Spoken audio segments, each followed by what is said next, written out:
तो mutual fund में भी कई कैटेगरी हैं, डेब्ट का है, हाइब्रिड है, स्मॉल, मिड, लार्ज। और उसमें भी मान लीजिए स्मॉल का, स्मॉल में वो जितनी कंपनियां, लगभग 4,000 कंपनियां, सब में पैसा लगा सकता है। लेकिन दोस्तों सभी लोग सोचते हैं कि जो भी हम पैसा डालें हमारा पैसा टॉप कंपनियों में लगे। अब टॉप कंपनियां वही होती हैं जैसे निफ्टी 50 में देश की टॉप 50 कंपनियां हैं और सेंसेक्स में देश की टॉप 30 कंपनियां हैं। तो कुछ लोग सोचते हैं कि मैं इन्वेस्टमेंट तो करूं लेकिन मेरा पैसा इन्हीं टॉप कंपनियों में लगे।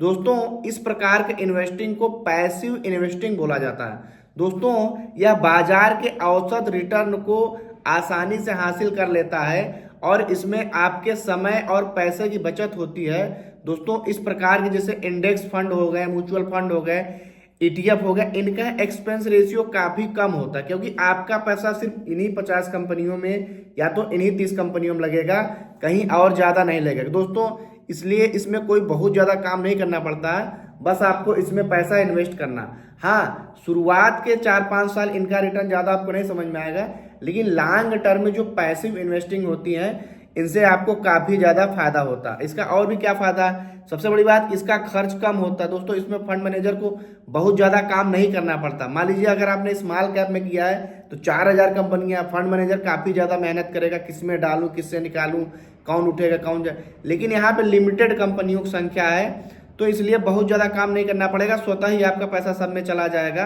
और किसी में हल्का फुल्का एवरेज करना तो आसानी से हो जाता है। आपको कोई स्टॉक्स को रिसर्च करने की जरूरत नहीं क्योंकि सरकार ने ऑलरेडी जिसमें जो खच्चर कंपनी उसको निकाल के बाहर कर देता है टॉप 50 में बने रहने के लिए, और टॉप सेंसेक्स में 30 बने रहने के लिए कंपनी का परफॉर्मेंस अच्छा होना चाहिए।